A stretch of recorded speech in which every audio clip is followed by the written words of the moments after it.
Most physicians read a job posting looking for a job. In this video, rather, I'm going to encourage you to start by looking first for an author, for who owns this job. This is going to be the first of a three-part video series I want to do on physician job boards. As a former recruiter with over 10 years experience who has not only placed hundreds of doctors, but written hundreds, if not more, of these very job descriptions for everything from academics to private practice to multi-specialty groups and hospitals and health systems. I know them inside and out. I've given talks and lectures advising clients what to do, what not to do, and I have worked with candidates from residency throughout their career on how to understand those positions. There's a lot going on behind the scenes. It might seem at first glance kind of basic, but there was so much that I put together in this video. I decided to break it up into three separate parts, so I could focus on three main aspects that will help you as a clinician in your career. So today we're going to look at who wrote this. That's part one, overall the ecosystem. We cover channels, direct versus third parties. I'm going to touch on the four main different kinds of business models out there. I've touched on this a little bit before, but will help to understand. And then I want to conclude with what might be the most important part of this that's going to build off the understanding. That's known as the right to represent. If you are working with a third-party firm, which in many cases, or more today, you could potentially be. And I'm also, just from the start, I'm not pro or con. I have been in-house and have been agency. Most of my work has been agency. I've been retained, I've worked locum tenens, and I've worked in-house. I have a very objective view on this. My goal in this channel and everything that I do is to help you specifically best understand that everything out there has good and bad. My service is towards the candidate side. I want to take all of my years of working on the client side and really even the playing field, help taking care of those who take care of us so that you can look at this job boards, understand this world a little bit better, and have a better understanding as you pursue your career and do the very important contribution that you do for society. That's my goal here. There are some absolutely nightmare, horrible recruiters out there. There are some absolutely nightmare, horrible clients out there. And let's be honest, you have colleagues. I'm sure you know there are some absolutely horrible nightmare physicians and advanced practitioners and clinicians out there. This is a human thing. There are good people and there are bad people, and they find their way into everything. The second video is coming up here later this week, and then I'll finish with the third one. But the second one will cover the anatomy of the jobs, what's really being said, how to kind of go through these, and look at the points specifically, have a good understanding of interpreting that. And the final one would be the red flags, the green flags, the what do I do from here? How do I protect myself? How do I move forward? So each is going to be relevant in its own way. You can look at any of them out of order. I've written them all individually, and I'm going to present them all individually, but also put them together in a short little playlist. And hopefully this will help you in your job search. We're going to start off by looking at what I call different layers. You can think of these as channels. But if you've ever looked at the job search market, you realize there's so much out there. This place has job postings. This place has job postings. And I'm referring specifically to online job postings. But as a recruiter, I've sent direct mail campaigns where you get an actual direct piece of mail that comes to your house. I used to go to the AMA and I'd pull what we call BTLs, born, trained, and licensed. If I'm working ENT in North Carolina, I'm going to pull every doctor that was born, trained, or licensed in North Carolina as an ENT, regardless of where they are.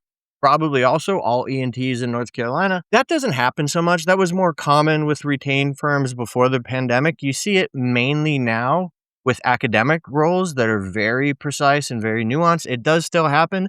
I was a huge fan of direct mail. I loved it. It was very personal and individual, but it was very expensive.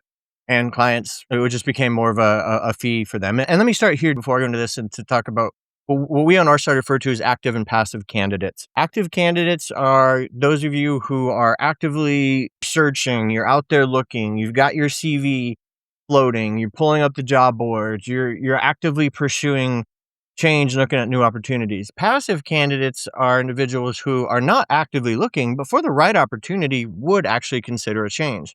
Passive candidates tend to get the direct mail responses. I've placed many great doctors through direct mail or certain email targeted campaigns.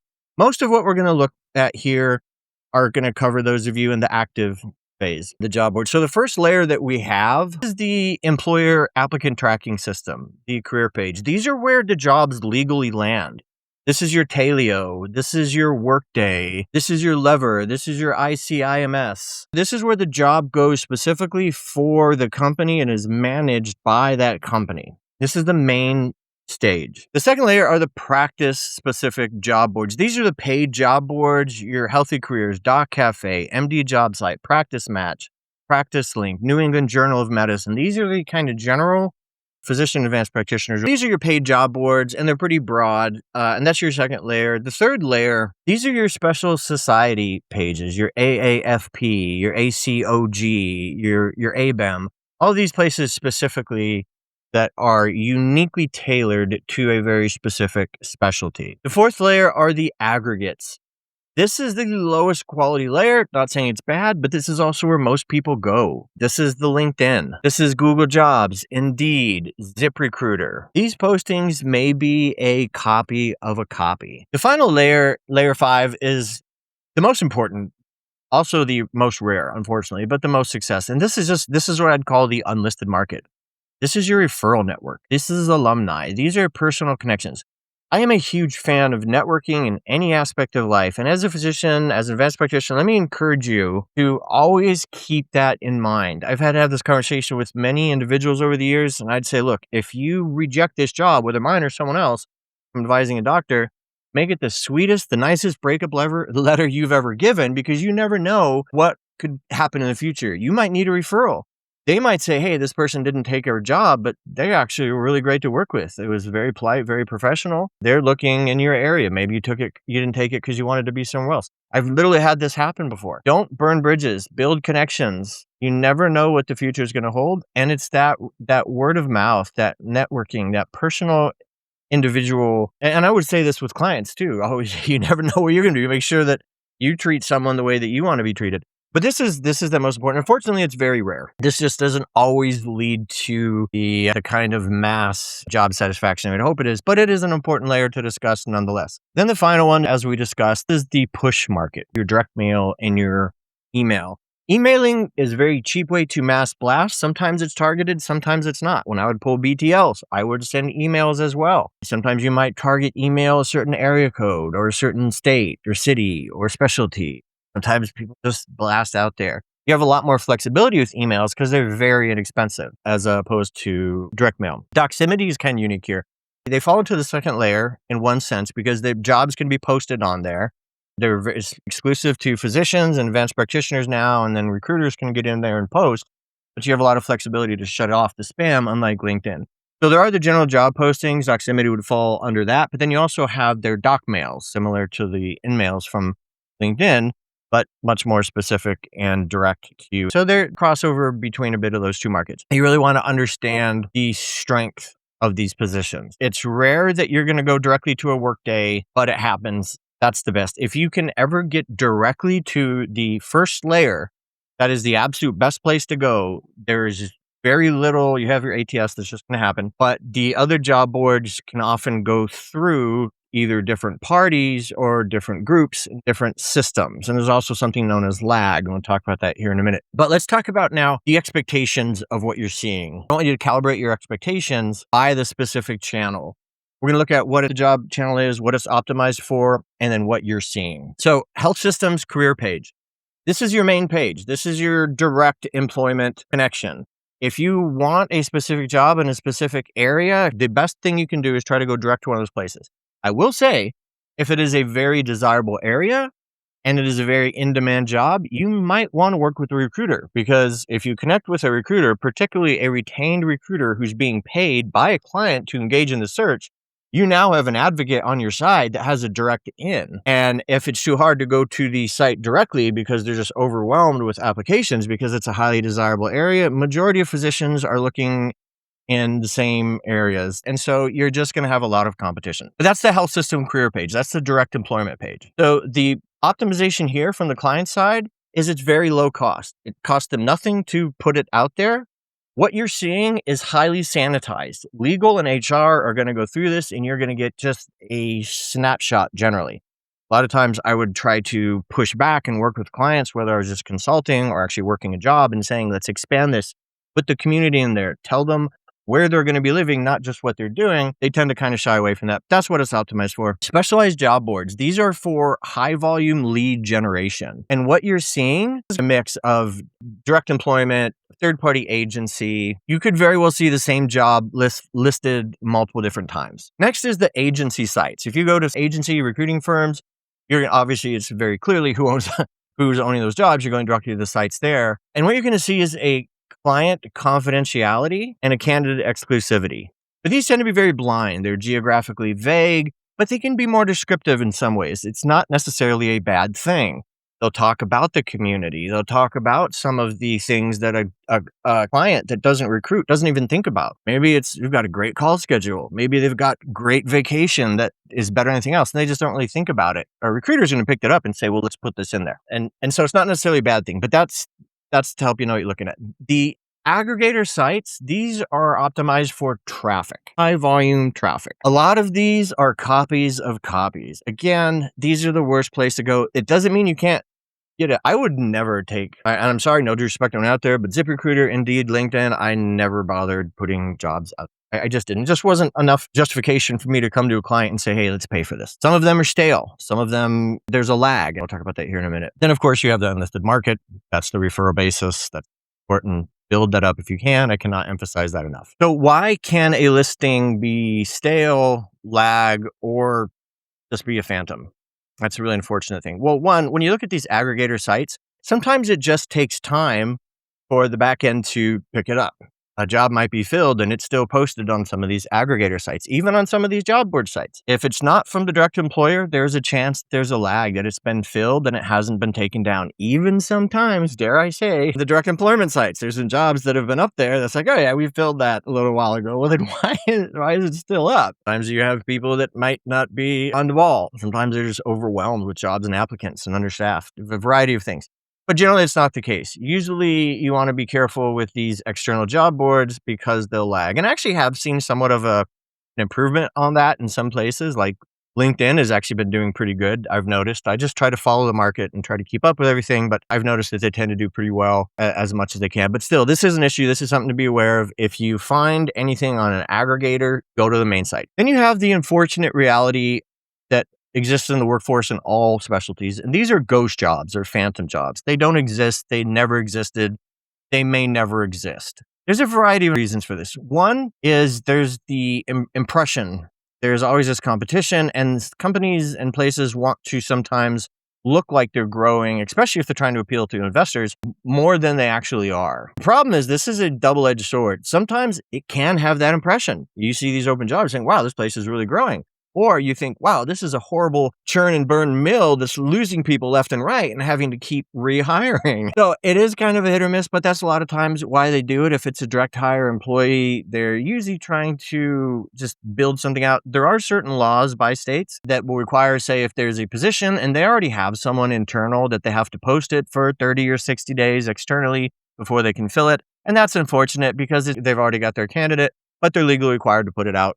When you have groups and agencies that have these ghost jobs, the sad reality is they're building their resume database. One thing that I would say, bit of a caveat, I've talked about this before and I want to talk more about this. Whenever you start your job search, create a new email. Do not use your personal email. Use a VoIP if you can, like a Google Voice. Well, here's my advice.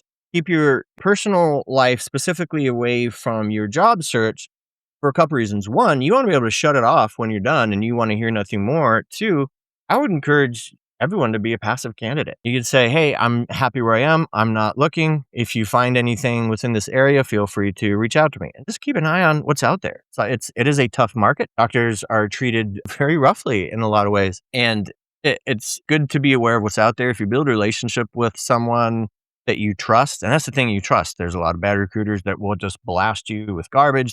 My advice is always keep the pipeline open. But when it's not your personal email, it's much easier to do that. So that's what I would recommend.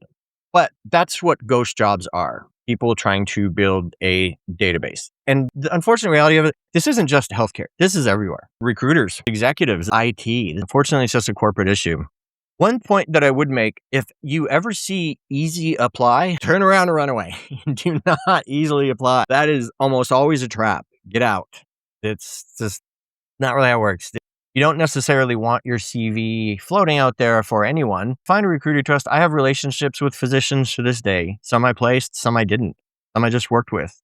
amazing individuals. I would have doctors reach out to me and just ask questions, and I would work with them that had nothing to do with what I was doing. Same with clients. I've worked with some amazing clients. I've worked with some incredible physicians and advanced practitioners I have wonderful relationships with. And even to this day, recently, a few people reach out to me. I want to try to build some connections.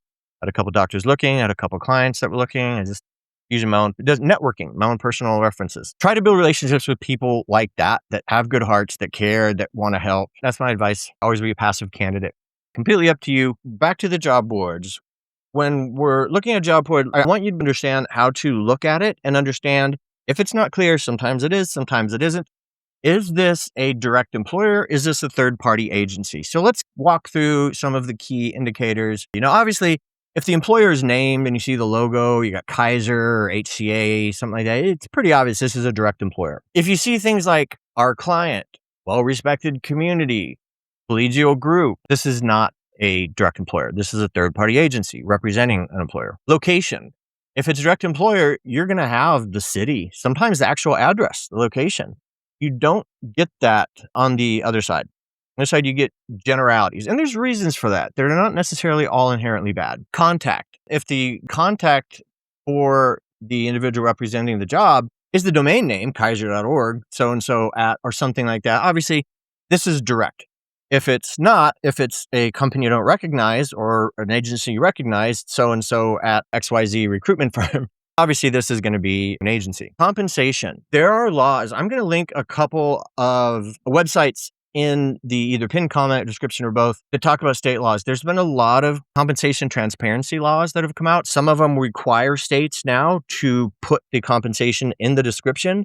Many require that if you send a request in, that they send you the compensation amount. It varies state by state, and it is changing relatively. So I'm going to put a couple links. Keep an eye on that. If you're looking in a certain area, try to understand what your rights are, because they are held accountable for this. Additionally, given the rise of telehealth, if you're working in state A and the job is in state B, the laws of either state would apply. They would have to operate under the laws. I'm not an attorney. I'm all those disclaimers. I'm not any of those things. I'm just speaking from experience. I've done this before for a long time. Always looking at everything on your own to be sure. Generally, this is how it works. If you're working in state A and the job is in state B and you want to work there, you still, given that you live here and would be working remotely from here, have the right to operate within the laws and parameters of that state.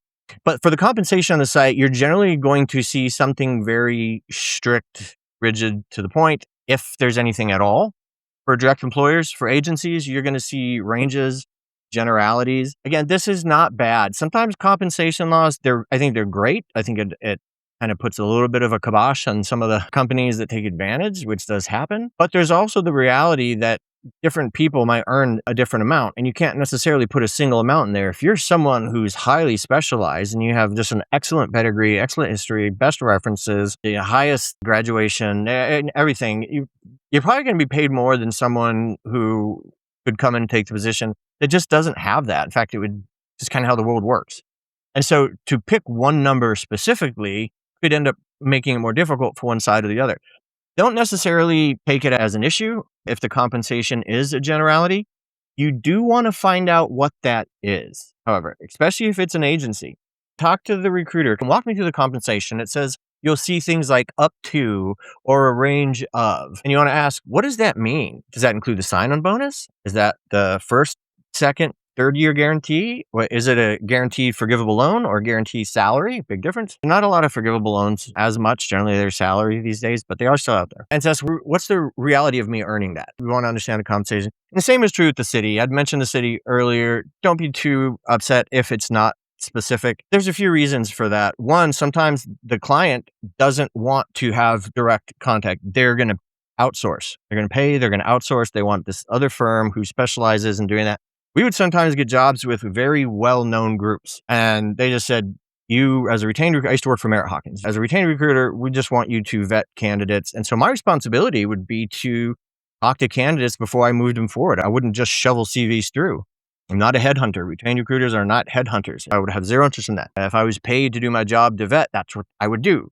And that's what I would encourage you to do on the candidate side as well. You vet that client, you vet that recruiter because they're vetting you, and that's okay. That's how this works. But sometimes the city wouldn't be posted there. I've placed people in cities that were less desirable by working out something between both parties where we can maybe get some extra time off. Maybe we can get some kind of increased vacation, we can augment the call schedule. We can find something within proximity. Maybe the drive's a little bit longer, but there's also benefits on the other end. And so sometimes you see the city, complete shut off, you move on, but there could be a lot of benefits for that, especially like I always say, your first job is almost never going to be your last job. And especially if you're coming out of training, you've got a lot of loans on your back. You might want to go somewhere that's not on your number one happy place list, right? Because you want to get that money off your back and you have a lot more support for loan forgiveness and things along those lines in some of those areas that are not Miami and Los Angeles and New York City. And before we wrap up with the important part about right to represent, I would talk about these third-party agencies. Let's just go through them. You have locum tenens, which is interim staffing. I did a video recently on locum tenens. You can look that up if you want to get a little bit more into it. I think a lot of people have at least a general idea of how that works. It's interim staffing. And then you have the permanent placement. You have contingent, which are groups that are paid only if they make a placement, nothing else. There tends to be a lot more push, a lot more churn. No shade to contingent recruiters. There's some great ones out there. But they are a move, a very high touch. If they don't make placements, the company shuts down. They have no money coming in. All recruiters are paid on placements. All of them. Retained, contingent, locums. Locums is paid as you work throughout the hour or the day you're in place. Retained recruiters are paid on placement, but usually they have less of a placement fee because there's an upfront cost. There's a retainer. There's often monthly administrative billing. There's marketing expenses. I would put together marketing campaigns, BTLs, things along those lines. And so you have less pressure with the retained firm. Generally, you have someone who is being paid and wants to keep a client happy for future business. And so they're going to work with you more, talk with you more, generally speaking. I've had some retained recruiters that I've known and worked with that were just pure contingent, just churn and burn. That was unfortunate. And I've known contingent recruiters that work with the heart of a retained consultant. So vet your recruiters, vet your clients. If you decide to go that route, you don't need to. If you have no interest in that, by all means, don't do it. And then you have RPO and vendor neutral MSP. RPO is recruitment process outsourcing. This is for permanent. So this would be like a large hospital signs a massively large contract for a group to come in and operate as their recruitment division. So it would be like company X comes into, again, Kaiser, for instance, and I'm not saying that Kaiser does this, but then that group would just fulfill all the duties. They'll even a lot of times work on site, build like an office on site sometimes. And they'll work on doing all of the hiring. Think of that as an extension of the internal talent acquisition. MSP, managed service provider, this is for interim staffing. This is your locum tenens. A lot of times this is your nursing. And it's a similar process. The clients will outsource to another company to manage all the interim staffing. Those are the third-party groups. One of the things that you want to do when you have a conversation with someone, if all else fails and it's not clear, you want to ask specifically, do you, individual I'm speaking with, have a direct relationship with the employer? Explain that relationship to me. Tell me what that's about. That's all it takes. They're either going to hem and haw, which means no. And again, not necessarily a bad thing. You might have an advocate. You might have someone that's just trying to churn and burn. You've got to vet them out. But if you don't want to work with a third party, then that conversation will be over for you. If they explain yes, feel free to ask them again, what is that relationship? Final point that I want to talk about here as we close is what's known as RTR, right to represent. Representation in this world is very important because when a third-party group gets your CV and submits it to a client, they have what's called ownership. And this usually on average is 2 years, meaning if recruitment company A submits your CV to this client, the only way you get that job is if the client pays that company. And so if you no, I don't want to work with this person, or there's another recruiter that you like, or you try to go around directly yourself, the client is legally obligated to pay that company if they've submitted your CV. You want to be very careful before you give the thumbs up to submit your CV. Now, I've had the really unfortunate experience when I have worked so hard with a lot of these large clients. I've had this happen a few times, and I have done the work and I have done the submission. I'm certainly not going to name any names, but the client would go around and just hire the person directly, and I would just be out. I wouldn't get paid. Months and months of negotiating, of working really hard, of all the blood, sweat, and tears, just lost. And if they're a large client, generally the agency is not going to go after them. That really sucked. And you just take it. You just keep going. It just kind of happens. Generally, that's not the case. I cannot talk about how many times I've talked to someone and I've mentioned my client. That's why you hear recruiters ask you these questions. Have you been submitted? Has anyone else talked to you about this position? And say, oh, I don't know. I think so. Don't do that. Make sure you know where you're going, who's sending you. Make a spreadsheet, keep a journal, open up a Word document, whatever it is you do, make sure you're tracking that and keep your emails and your texts. Because if someone submits you and you didn't give them permission, then that's going to be a problem. And sadly, that does happen. There are some unique situations that I've had a relationship with a doctor over the years and a job comes up and I want to beat to the market. I'll send a text or a quick call. Hey, there's a job opening up. I think you would be great for it. I don't have any details. I'm working on it. Can I get you in first and submit your CV? And they trusted me. So they would say yes. And I would get it in. We'd work on it. And it's not necessarily a guarantee that they have to take the position, by the way. But I would be the one that owned that for the next couple of years. That's because they trusted me. If you don't trust someone, do not let them do that because then they take ownership for a long time. And a lot of times you might really want this place. And if there's a company that is representing you and they have ownership, the client's going to be like, I'm just not going to pay it. I don't want to deal with this company. And you could hurt yourself. Another thing too, and I don't mean to make too many nuances here, but I think this is all very important. It always depends on what your motivation is for your search, what you're doing. I would always list out in order of importance, what's motivating your search. Geography, like a location, I have to be here. Compensation, I need to make this much and get loan forgiveness. Quality of life, I need to see X number of patients and spend time with my kids. That's quality of practice. Quality of life is the external area. I need to have this religious place. I need this community. I need this special needs place. I need proximity to an international airport for visiting my family, whatever frequency. And so those things are important. If you're looking for a geographic area and that is your ultimate push, then yeah, I would encourage you to spread your CV out a little bit more because you really need to be in that area. If not, be very careful with that. If a client gets the same name from multiple recruiting companies and applications, it's going to look like you're desperate. Think of it like dating. You got someone that's texting all the time. Hey, can we talk? Want to hang out? You're going to be like, it's not super interested. That desperation is putting me off. It's the same thing. So don't shoot yourself in the foot by being too forward and having too many people represent you.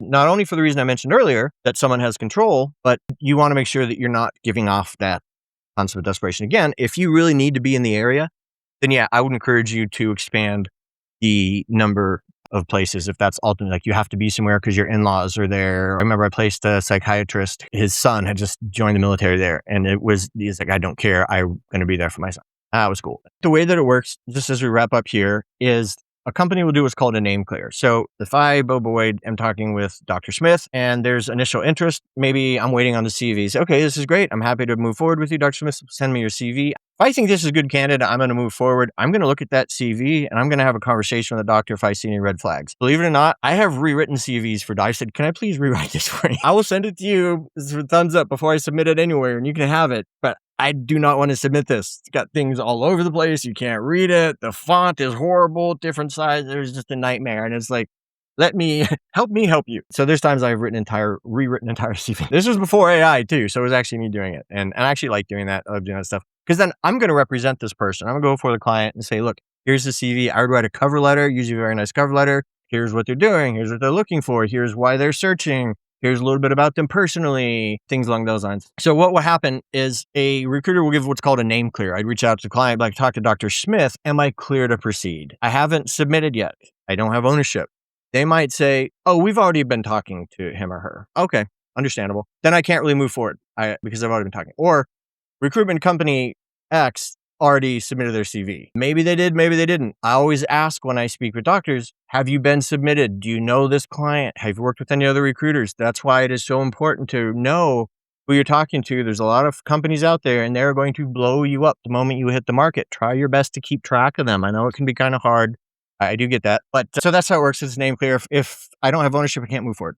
But I'll submit the name and then submit the CV and move forward from there. I hope that was helpful. I know it was a lot. It was very heady. There's a couple more parts. Next time, we're going to get into the actual specific aspects of the role, the things that you're seeing now that you can better understand the representation, who owns this. We're going to look at what these things mean specifically, the details, and then we're going to conclude with a third video, just wrapping it all up with some kind of final housekeeping, red flags, green flags, things like that. I hope this was helpful. Thank you for watching. I would certainly appreciate if you would subscribe, share my videos. I'm trying to grow on YouTube. It is very difficult these days. This is my dream, my passion. I love to help people. I love to share what I know. It means a lot to me. comments, likes, subscribe, shares, all of that tells the algorithm that I'm worth building and promoting, and it would mean a lot to me. Certainly appreciate it. If not, I appreciate you watching this. I hope it was helpful, and I will see you on the next one.